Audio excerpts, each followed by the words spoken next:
लोगोफोर नेचार पाब्लिकेसनाव नोंथांमोनखौ बरायबाय। दिनै नोंथांमोननि थाखाय लाबोना होफैदोंलाय गासै मोनथामनिफ्राय मोनब्रैहालागै गोदान गोदान खौरांफोर जानो हागौ नोंथांमोनहा बेनिनो बबेबाखौ मिथिखागौ आरो नोंथांमोनहा गुबुन गुबुनखौ मिथियाखैबो जानो हागौ। जोबजासिम नायलाङोब्ला गासैखौबो नुनो मोननाय जागोन। दा मिथियैफोरनि थाखाय बेखौ बानायनाय जादों।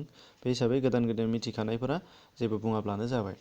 दा बाहाय नुनो मोनदों प्रमद बर'आ राजखान्थियाव आबुं बाहागो लाबाय। बे खोथाखौ जोङो दाखालिनिफ्राय नुनो मोनगासिनो दङ। इउपिपिएलनि बोसोरारि जथुम्मायाव प्रमद बर' बिथाङा इउपिपिएल राजखान्थियारि हानजायाव आबुङै हाबबाय। बिथांनो इउपिपिएल हानजानि गाहाय मावफुं सोद्रोमा थिसनबाय हथात वार्किं प्रेसिडेन्ट थिसननाय जाबाय। बिथांनि राजखान्थि हाबाखौ रायजोनि मदद मोनोब्ला जाफुंनायखौ नुनो मोनगोन। आसा खालामो बिथाङा दुलाराय बर' फरायसा आफादाव जेरैबायदि गोहोम खोख्लैदोंमोन, जे इउपिपिएल राजखान्थियारि हानजायाव हाबनानैब्लाबो बिथाङा हारिनि थाखाय गोहोम खोख्लैगोनखौ आसा थिनाय थाबाय। सिटेट 2020नि गोदान आपडेट जानानै फैदों। सिटेट जायफोर बिथांमोना होगोन, बिथांमोननि थाखाय जायफोरा एप्लाइ खालामाखै बिथांमोननि थाखाय जोबोद मोजां खौरां। बे जाहैबाय एनडिटिभि निउसआव फोरमायनाय बादिब्ला सिटेटनि रेजिस्ट्रेसन खालामनाय अक्ट'खौ 2 मार्चसिम फावसायलायनाय जाबाय।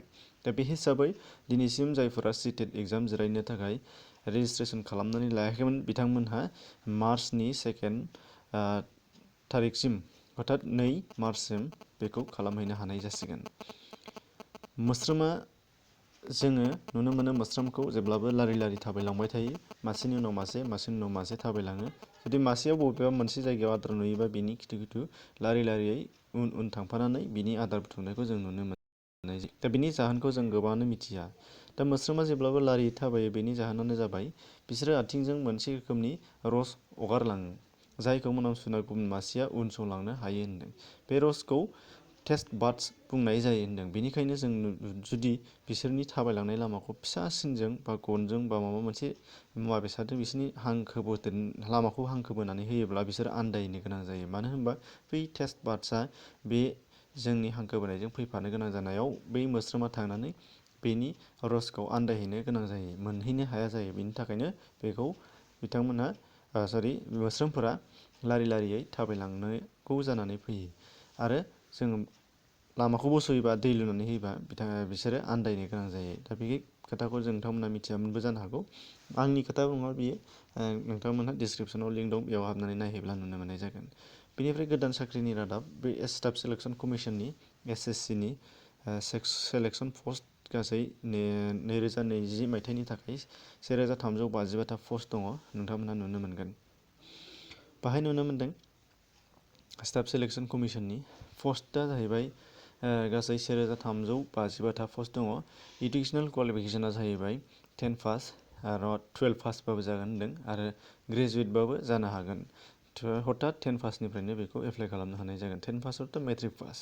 बेनिफ्राय एग्जामिनेसन सेन्टारा जागोन जोंना नर्थ इस्टनि थाखाय इटानगर दङ, जोंना आसाम हिसाबै गुवाहाटियाव दङ, दिसपुराव, इम्फल दङ, शिलं दङ, आइजल, ओमफ्राय कहिमा आरो आगरतला दङ। दा गाहायै एग्जामिनेसन सेन्टारनि थाखाय गुवाहाटियाव 5,105टा केन्डिडेट्सआ बाहाय बाहागो लानो हानाय जागोन। एप्लिकेसन फिसआ जाहैबाय एसटि हिसाबै जोंहा निल, गुबुननिखौ आं खिन्थाथ'लिया। बेनिफ्राय हाउ टु एप्लाइ नोंथांमोना बाहाय नुनो मोनदों एप्लिकेसन मास्ट बि साबमिटेड अनलाइन मुड अनलि एट दा अफिसियेल वेबसाइटआव हाबनानै एसएससि हेडकुवार्टार्स फर एग्जाम्पल http://ssc.nic.in बाहाय नोंथांमोना हाबनानै बेखौ एप्लाइ खालामनो हानाय जागोन होनदों। लास्ट डेट साबमिसना जाहैबाय 20 मार्चआव बेयो जोबहैगोन साबमिसन खालामनाया।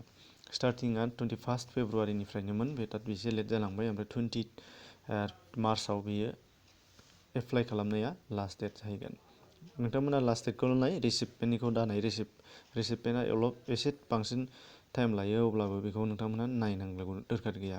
दा बेनिफ्राय नुनो मोनदों गासै बेनि डिटेल्स अफिसियेल वेबसाइटआव हाबनानै एप्लाइ खालामहैबानो जाबाय। अफिसियेल वेबसाइटनि लिंक दङ, बेनिफ्राय अफिसियेल नटिस दङ आरो रेजिस्ट्रेसन खालामनायनि लिंक दङ। नोंथांमोना बेयाव गासैखौबो बेनि डिसक्रिपसनाव लिंक मोननाय जागोन।